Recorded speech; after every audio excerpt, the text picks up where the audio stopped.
जय हिंद दोस्तों। आज के वीडियो में हम जो मोस्ट इम्पोर्टेंट टॉपिक हैं उनकी परिभाषा शुरू करने जा रहे हैं। तो पहला क्या हो जाएगा, चालक पदार्थ। तो चालक पदार्थ की परिभाषा हमने लिख ली है। उसके बाद प्रतिरोध हो जाएगा, उसके बाद हो जाएगा विद्युत चालकता, विशिष्ट प्रतिरोध, विशिष्ट चालकता या सेल स्थिरांक है। इनकी परिभाषा 1 बाई 1 आपको सिखाते चलेंगे। तो चलिए शुरू करते हैं। तो पहली परिभाषा क्या है इसमें, चालक पदार्थ।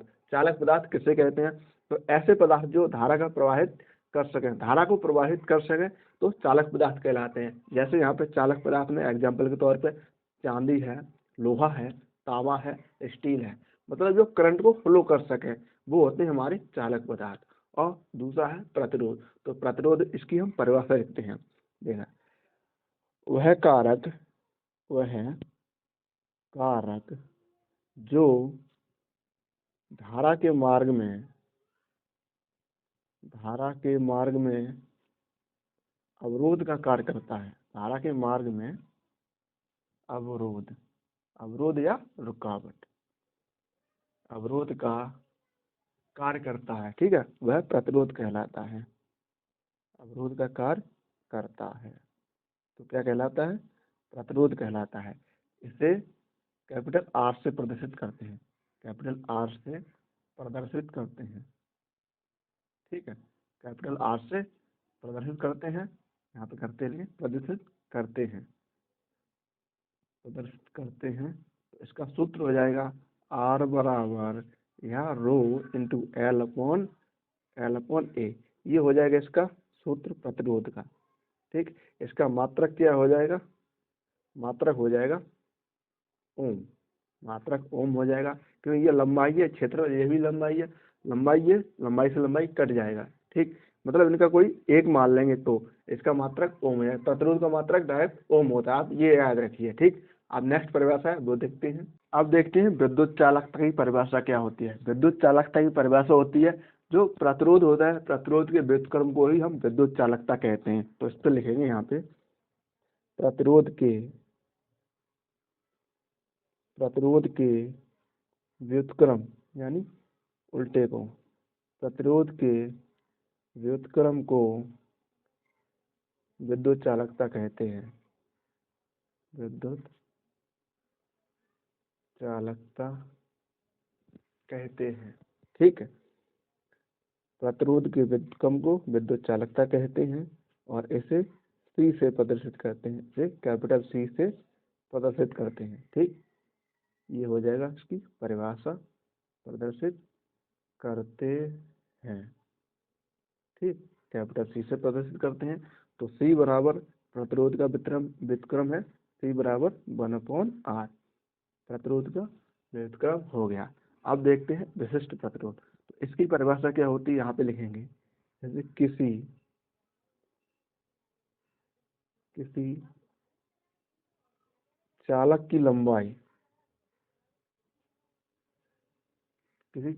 लंबाई L तथा क्षेत्रफल A एक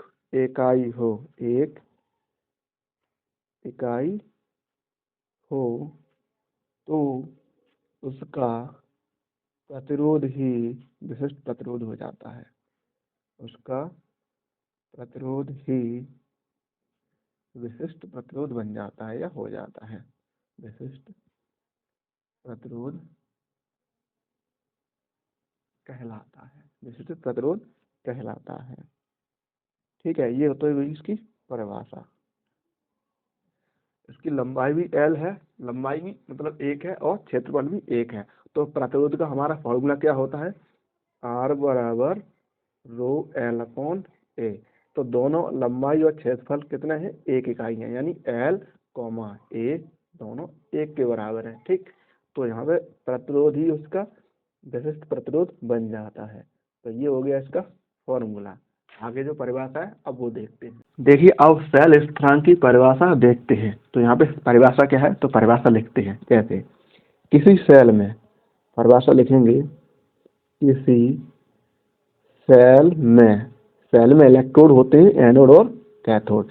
किसी सेल में इलेक्ट्रोडों के बीच की दूरी L, इलेक्ट्रोडों के बीच की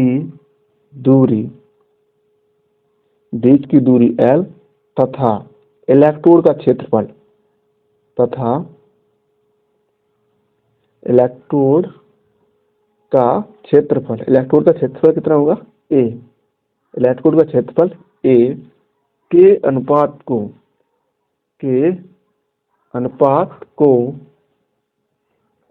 को सेल स्थिरांक कहते हैं। के अनुपात को सेल स्थिरांक कहते हैं। अनुपात को सेल स्थिरांक कहते हैं। ठीक है, ये तो होगी इसकी परिभाषा। तो इसे किससे प्रदर्शित करते हैं, मतलब इसे स्मॉल x से प्रदर्शित करते हैं।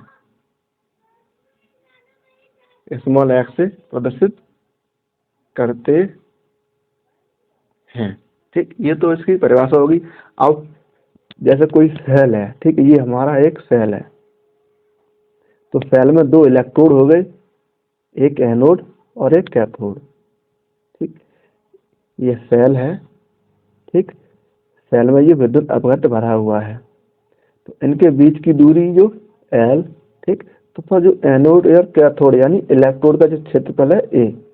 ठीक, इनके जो अनुपात है वो सेल स्थिरांक कहते हैं और इसे x पे प्रदर्शित करते हैं। ये दोनों सेल हो गए, इसे हम एनोड मान रहे हैं और इसे एनोड पर प्लस चार्ज होता है, और ये क्या होगा, ये हो जाएगा कैथोड जिस पर माइनस चार्ज होता है। तो इलेक्ट्रोड के बीच की दूरी L तथा इलेक्ट्रोड का क्षेत्रफल A, इनके अनुपात को सेल स्थिरांक कहते हैं और इसे x से प्रदर्शित करते हैं।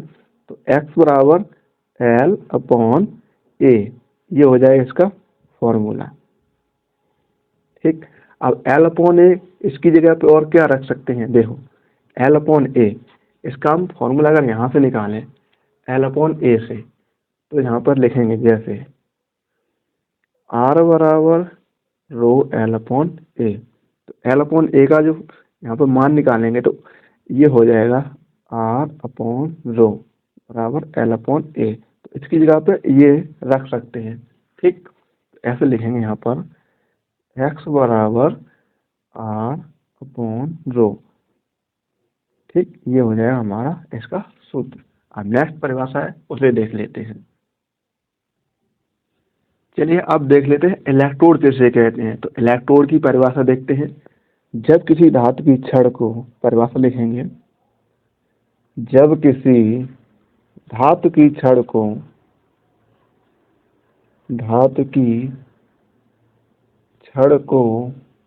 उसी के लवण के विलयन में डुबोया जाता है। लवण के विलयन में डुबोया जाता है।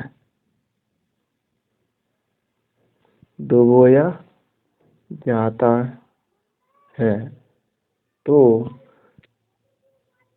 छड़ पर एक विभव उत्पन्न हो जाता है, जिसे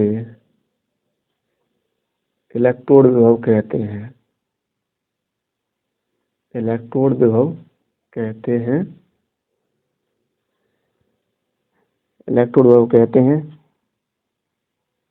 तथा उस छड़ को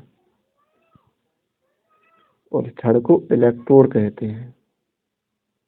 मतलब जो इलेक्ट्रोड पर विभव उत्पन्न होगा उसे इलेक्ट्रोड विभव कहेंगे और उस छड़ को इलेक्ट्रोड कहते हैं। कैसे, यहाँ पे आप फिगर से समझ लीजिए, हम आपको फिगर से समझाते हैं। जैसे एक हमारा ये विलयन है, यानी जिस धातु की छड़ है उसी धातु का लवण का विलयन होना चाहिए। जैसे हम इसमें हम कॉपर की छड़ डाल रहे हैं, कॉपर की यानी Cu यानी कॉपर, तो इसी का जो धातु का विलयन बनेगा यानी CuSO4। तो लवण का विलयन बनाएंगे तो ठीक है, जो छड़ हम डालेंगे जिस धातु की, तो उसी का लवण का विलयन बनाएंगे यानी CuSO4।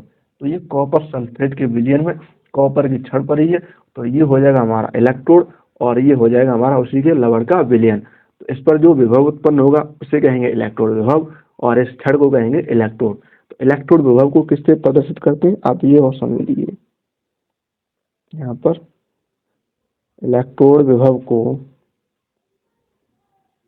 ई से प्रदर्शित करते हैं, इलेक्ट्रोड विभव को ई से प्रदर्शित करते हैं, ई से प्रदर्शित करते हैं। ये और टॉप हो गया है वहाँ पे ई से प्रदर्शित करते हैं, ई से प्रदर्शित करते हैं किसको, इलेक्ट्रोड विभव को। ये होगी आज की हमारी वीडियो। और ये टॉपिक कैसा लगा आप हमें कमेंट में जरूर बताएं और चैनल पर आप अगर नए हैं तो सब्सक्राइब जरूर कर लेना। मिलते हैं नेक्स्ट वीडियो में।